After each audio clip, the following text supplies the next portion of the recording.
আমি একজন সামান্য রাজনৈতিক কর্মী। আমি অনেক ইতিহাস দেখেছি, কারণ আমার হারাবারও কিছু নাই, পাবারও কিছু নাই। বাবার শিক্ষকতার সুযোগে রাজনীতিতে প্রবেশ করার আমার সৌভাগ্য হয়েছে। মা গৃহিণী ছিলেন, উচ্চশিক্ষায় মা শিক্ষিত ছিলেন না, বাবা অনেক উচ্চশিক্ষার শিক্ষিত ছিলেন। সেই সুযোগেই নোয়াখালী জন্ম অবস্থায় আমার আব্দুল মালিক উকিল, নুরুল হক মিয়া, গ্রেট গ্রেট লিডারদের সমন্বয় যাওয়ার সৌভাগ্য হয়েছে। বাড়ির সামনে একটা প্রাইমারি স্কুল, সেখান থেকে শিক্ষা লাভ করে শহরের একটি হাই স্কুল, তারপর বিশ্ববিদ্যালয় ঢাকা। আমার একটা ভাগ্যবান আমি মনে করি।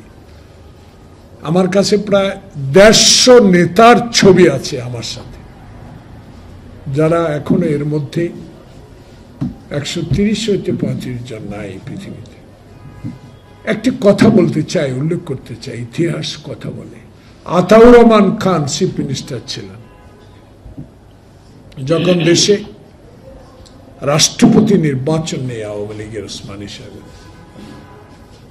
ধানমন্ডির 7 নম্বর বাসায় সকল দলের রাজনৈতিক নেতাদেরকে আহ্বান করেছিলেন।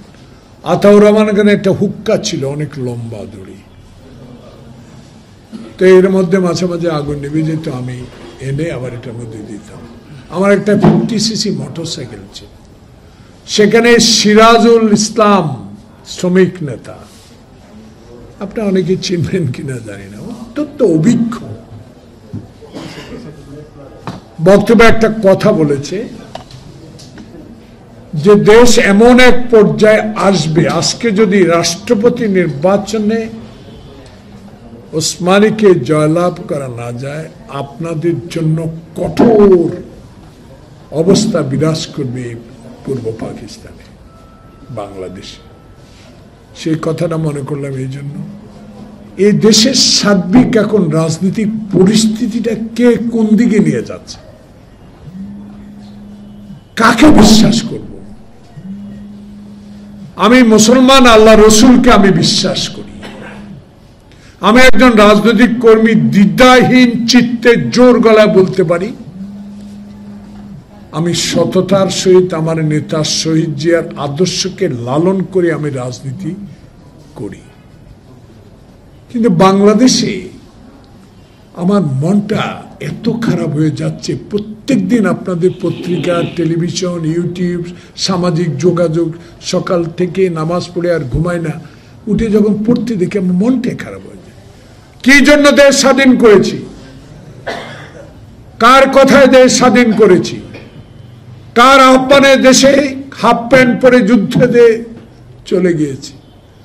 বাবাকে 17 মাইল রিক্সার নিচে পায়ে উঠিয়ে রাজাকাররা ধরে নিয়ে গেছে নোয়াখালী শহরে, তোর ছেলেকে ইন্ডিয়া থেকে ফেরত আনতে হবে।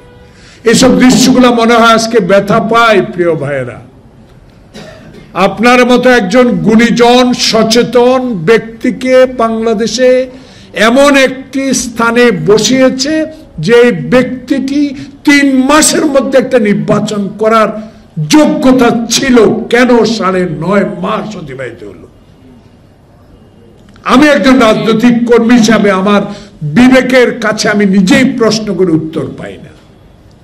কেন বাংলাদেশ জাতীয়তাবাদী দলের সিনিয়র লিডাররা সালাউদ্দিন, আব্বাস, গয়েশ্বর, ডক্টর কুমার হোসেন, মঈন খান, নজরুল ইসলাম খান, আমাদের দলের যে প্রতিনিধি, প্রত্যেক দিন রিজভী আহমদ সাহেব বলতে হবে নির্বাচনের কথা।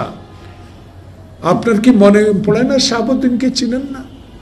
তখনকার চিফ জাস্টিস শাহাবুদ্দিনের কথা আপনার মনে নাই? তখনকার চিফ জাস্টিস যে অন্তর্বর্তীকালীন তত্ত্বাবধায়ক সরকার প্রধান থেকে 3 মাসের মধ্যে সকল সংস্কার করে নির্বাচন উপহার দিয়েছে, সেটা আপনার মনে নাই? আপনাকে কেন 9.5 মাস অতিবাহিত করতে হবে?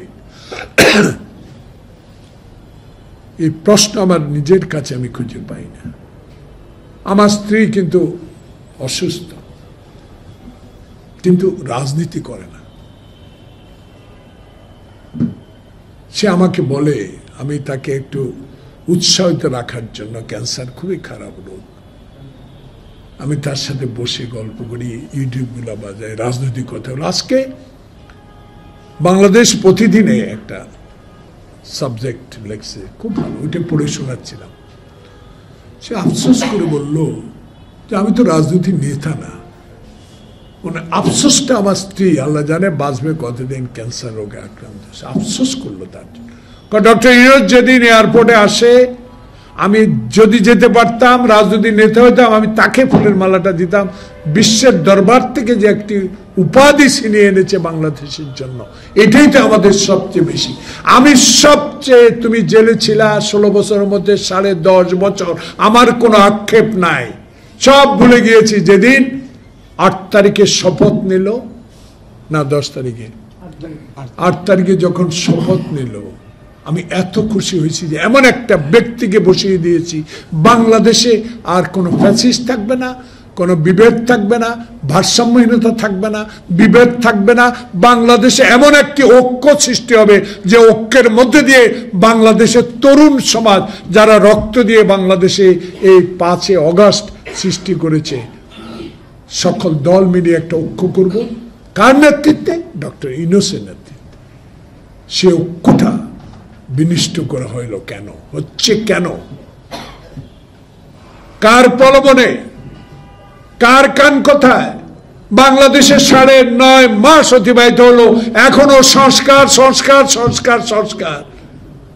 শাহাবুদ্দিন নির্বাচন কমিশন সংস্কার করে আইন শৃঙ্খলা পুনর্গঠন করে নির্বাচন দিয়ে দিয়েছিল। সেখানে বাংলাদেশে রশি টানিয়ে ভোট করার পর বাংলাদেশে জিয়ার আদর্শের দল বিএনপি, বেগম খালেদা জিয়া প্রধানমন্ত্রী হয়েছে। আজকে আপনিও পারতেন। শুধু নির্বাচন কমিশনটা হওয়ার পরে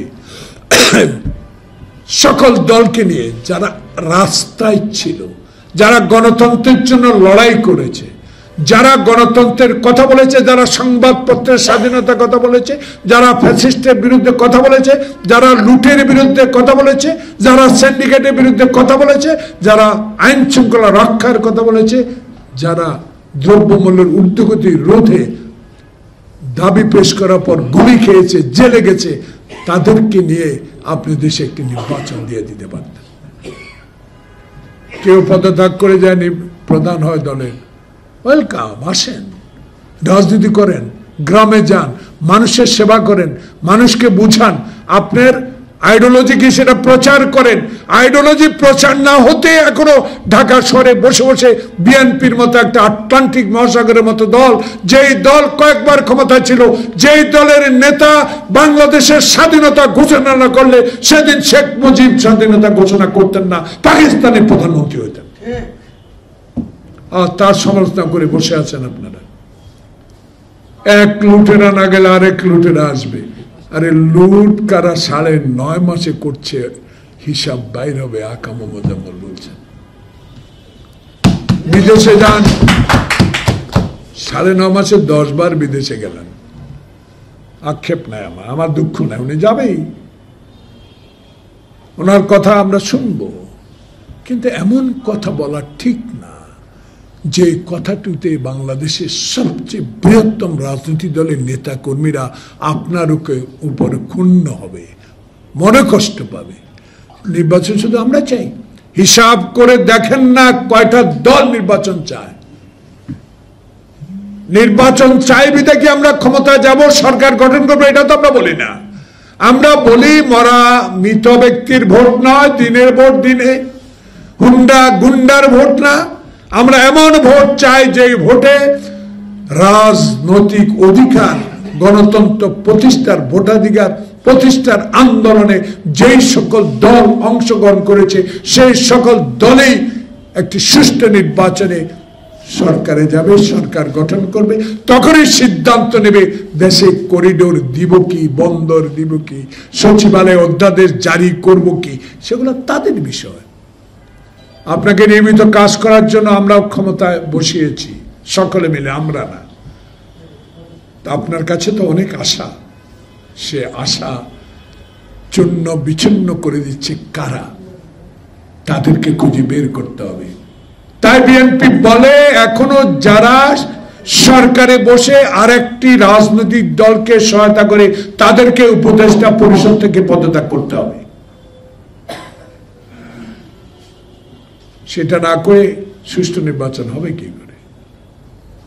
সারা বাংলাদেশে কেন আওয়ামী প্রেতাত্মারা এখনো সোচ্চার, এদের বিরুদ্ধে রুখে দাঁড়াতে হবে। যাক, আমি শুকরিয়া আল্লাহর দরবারে গতকালকে হাসিনার বিচার কার্য শুরু হয়েছে। আমি খুশি, রাজনৈতিক কর্মী হিসেবে সবাই খুশি হওয়া উচিত। বিচার করেন, আমরা তো বিচার চাই, আওয়ামী লীগের নিষিদ্ধ জনগণও চায়, কিন্তু এরই ফাঁকে বিএনপিকে মাইনাস করার যদি কোনো হীন প্রচেষ্টা আপনাদের মধ্যে থেকে থাকে, তার বিরুদ্ধে লড়াই করার জন্য তারেক রহমানের হাজারো লক্ষ কর্মী প্রস্তুত। কেউ বাধা দিলে সে বাধা মানবে, কারণ হাসিনা রক্ত চক্ষু উপেক্ষা করে যারা কারাগারে ছিলাম, আয়নাগরে ছিলাম, নির্যাতন সহ্য করেছে, হাজারো মামলা মাথা নিয়ে কোর্টের বারান্দা না খেয়ে দাঁড়িয়েছিলাম, তাদের ভয় আর কিছু নাই।